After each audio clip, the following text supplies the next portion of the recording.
Rural voice agritech show presented by national cooperative development corporation.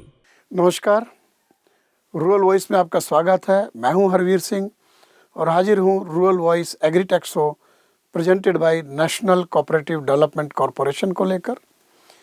इस show में हम खेती किसानी और उससे जुड़े क्षेत्र के लिए एक तकनीक की जानकारी देते हैं। तकनीक के बारे में जानकारी देने के लिए हमारे साथ होते हैं एक साइंटिस्ट एक्सपर्ट जो उसकी विस्तार से और बारीकियां आपको समझाते हैं। इसके साथ ही हम एक ऐसे यूज़र उपयोगकर्ता या किसान को भी साथ लेकर के आते हैं जो तकनीक के व्यावहारिक पक्ष को आपके सामने रखते हैं। इस शो का मकसद है कि किसानों को नई नई तकनीक की जानकारी मिले जिससे उनकी आर्थिक स्थिति में फ़ायदा हो। आज के रूरल वॉइस एग्रीटेक शो का विषय है ऑर्नामेंटल फिशरीज टेक्नोलॉजी, यानी ऐसी मछलियां जो सजावटी होती हैं, उनके उत्पादन का तरीका, उसमें क्या तकनीक इस्तेमाल होती है, उसको लेकर के हम इस शो में बात करेंगे। आइए शुरू करते हैं आज का रूरल वॉइस एग्रीटेक शो।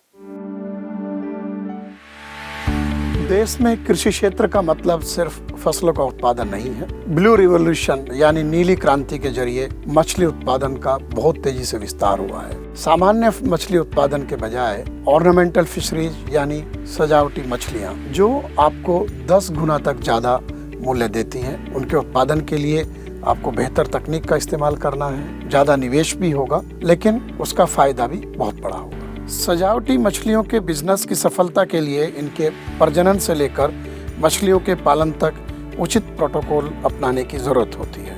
मछलियों का पालन कई बुनियादी जरूरतों जैसे भरपूर ताज़ा पानी, छोटे कंक्रीट के टैंक बनाने होते हैं। उसके साथ ही इन मछलियों के लिए भोजन की खास व्यवस्था होती है। खास तरीके का भोजन, खासतौर से प्रोटीन युक्त भोजन इन मछलियों की ज़रूरत होती है और इनकी देखभाल के लिए भी आपको ज़्यादा समय देना पड़ता है। साथ में इन मछलियों की कई प्रजातियां हैं जिनकी कीमतें भी अलग अलग होती हैं और जहां मछली की ग्रोथ के लिए अलग तरीके की देखभाल की ज़रूरत है, वहीं जो मछलियां अंडे देती हैं उस वक़्त उनकी देखभाल की अलग तरीके की ज़रूरत होती है।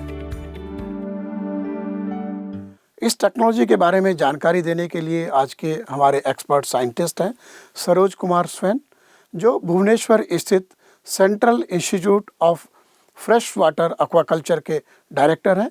आइए बात करते हैं सरोज कुमार स्वैन से।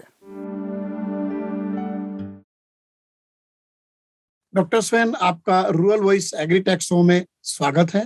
धन्यवाद। मेरा आपसे पहला सवाल है कि सामान्य फिशरीज क्या होती है और ऑर्नामेंटल फिशरीज क्या होती है, दोनों में क्या अंतर है? जो हम फूड फिश कल्चर करते हैं, मछलियों को जैसे तालाब में कल्चर करते हैं, उसको खाने वाले मछली के हिसाब से गिना जाता है और इसका भी अलग इकोनॉमिक्स है।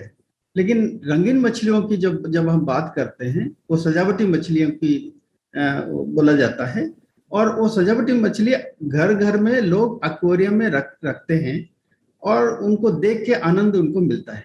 आपका जो इंस्टीट्यूट है सिफा, आप लोग किस तरीके से आपने इसका टेक्नोलॉजी जो है वो डेवलप किया है और ये टेक्नोलॉजी होती क्या है, किस तरीके से काम करती है, कैसे किसान इसको अपनाता है और ये जो रंगीन मछलियां हैं उनका उत्पादन करता है? हमारे भारत में जो नदियां हैं, जो जलाशय है, उसमें कुछ रंगीन मछलियां मिलती है। इसीलिए हम सिफा की रिसर्च में हम उसको मछली को उस नदी से निकालते हैं, डोमेस्टिकेट करते हैं और प्रजनन कराते हैं। करीब करीब अभी 15 से 18 मछली जो भारत में मिलती है सुंदर दिखने में, उसको हमने प्रजनन किया और फार्मर्स को उसको टेक्नोलॉजी दे दिया। लेकिन जो विदेशी रंगीन मछलियां हैं, जैसे लोगों ने बड़ी पैमाने में भारतवर्ष में प्रजनन करते हैं, जो मछलियां हैं उसको भी हम यहाँ पे करते हैं। कुछ ऐसी बातें जो ऑर्नामेंटल फिश का उत्पादन करने वाले जो किसान हैं या जो आगे इसका काम में आना चाहते हैं, उनके लिए कौन सी ऐसी बातें हैं जो उनको इस उत्पादन के लिए ध्यान में रखनी है? ज्यादातर जो रंगीन मछलियां हैं वो दूसरे मछलियों से थोड़ा सॉफ्ट है, इसीलिए रंगीन मछलियों को सीमेंट टैंक में पाला जाता है। तो उसके लिए जल का, पानी का जो गुणवत्ता है वो देखना पड़ेगा हमको। दूसरा है मछली कौन सी वैरायटी फार्मर्स प्रोडक्शन करेगा, उसके ऊपर जानकारी जरूरी है। उन्होंने सिफा में या स्टेट फिशरी डिपार्टमेंट में या तो कहीं भी उन्होंने अगर तालीम ले लिया तो उनके लिए नॉलेज मिल जाएगी। उसके अलावा जहाँ पे रंगीन मछलियों की आप पालन करेंगे वहाँ थोड़ा सा जो सिचुएशन है, जो एनवायरनमेंट है, वो थोड़ा कूल रहना चाहिए। अगर एक फार्म एक किसान डेवलप करता है अपने लिए, तो उसको कितनी लागत लगानी पड़ती है और कितने समय में वो एक पहला जो बेचने के लायक जो मछलियों का बैच होता है वो तैयार हो जाता है उसके लिए? जी। किसी के पास 10,000 रुपया है, उसमें वो शुरू कर सकता है। किसी के पास लाखों रुपया है, वो भी शुरू कर सकता है। मान लीजिए 50 से 70 हजार रुपया कोई इन्वेस्ट करेगा, सीमेंट टैंक, मछली और मछली का खाना और एक सेड नेट, बस इसी को अगर 50-70 हजार रुपया खर्चा करेगा, उसको 3 से 5 हजार रुपया, 3 हजार से 5 हजार रुपया उसको महीना मिलेगा। अगर वो 1 लाख तक इन्वेस्ट कर सकता है अगर, तो 8 हजार 9 हजार उसको मिल सकता है पर महीने। वो नेट इनकम की बात मैं कर रहा हूँ। और 25 लाख अगर लगाएगा, 1,20,000 से 1.5 लाख तक महीना कमा सकता है। अच्छा। तो ये जो कमाने की जो मछली का जो इनकम है, ये ज्यादातर तैयार हो जाता है, डिपेंड करता है कौन सा मछली हम प्रजनन करते हैं। जैसे आपने एग्जाम्पल गोल्ड फिश हम प्रजनन करेंगे, तो उसको हमको 3 महीने से मार्केटिंग शुरू हो जाएगा। 3 महीने से 6 महीने तक वो मार्केटिंग शुरू करके खत्म करना है। अभी इसकी संभावनाएं कितनी हैं और ये कितना विस्तार हुआ है, और किसानों को आप इसमें क्या संदेश देना चाहेंगे कि इसमें कितनी बेहतर संभावनाएं हैं आय बढ़ाने के लिए किसानों के लिए? किसी को 3 लाख, 5 लाख, 25 लाख इस तरह की स्कीम में अगर वो आना चाहेंगे, तो उनमें सब्सिडी भी है।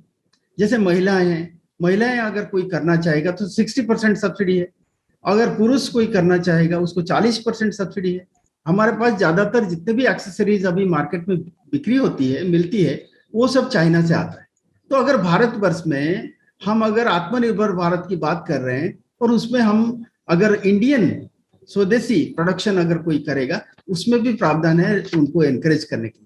तो ये बहुत सारा चीज है जो कि प्रधानमंत्री मत्स्य संपदा योजना बहुत सारा इसमें प्रावधान रखा है फार्मर्स को, ट्रेडर्स को, सारे स्टेक होल्डर्स को हेल्प करने के लिए। आप रूरल वॉइस एग्रीटेक शो में आए और आपने ऑर्नामेंटल फिशरीज टेक्नोलॉजी और उसके दूसरे जो तमाम आयाम है, जो पहलू हैं, उनके ऊपर बहुत बहुमूल्य जानकारी हमें दी। उसके लिए आपका बहुत बहुत शुक्रिया। आपको भी बहुत बहुत धन्यवाद।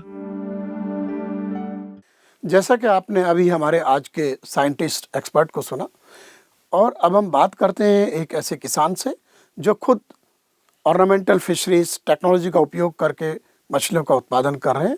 आज के हमारे किसान हैं राजेश रंजन महापात्रा, जो उड़ीसा के कटक में अपनी फार्मिंग करते हैं और उनका फार्म कटक से थोड़ा 15 किलोमीटर दूर है।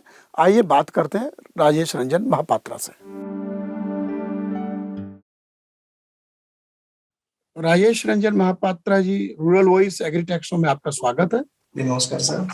ये जो सजावटी मछलियां होती हैं, जिन्हें हम ऑर्नामेंटल फिश भी बोलते हैं, ये इसके उत्पादन करने के लिए आपके पास विचार कैसे आया और इसके बारे में तकनीकी जानकारी आपको कैसे मिली?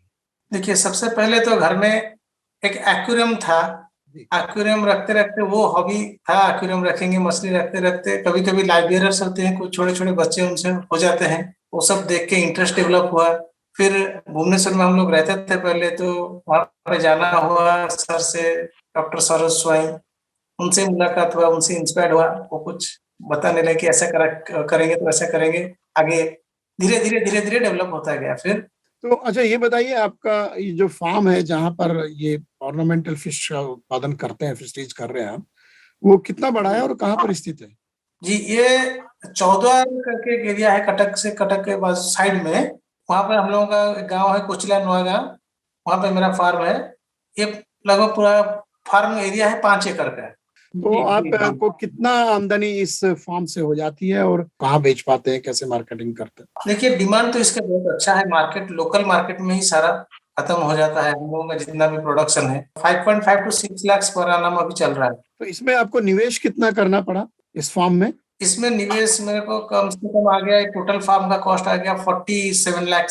ये कितना दाम में कितना अंतर होता है सामान्य मछली के और एक जो ऑर्नामेंटल फिश होती है उसमें? देखिए, सामान्य मछली का एक प्राइस फिक्स होता है, कि ये साइज में आप मान लीजिए 1 किलो साइज का रेट 150 रुपया है, 1.5 किलो साइज का 180 रुपीज। अब जैसे लिया लाइव फिश कोई बेच रहा है तो और 20 to 30 रुपीज ज्यादा।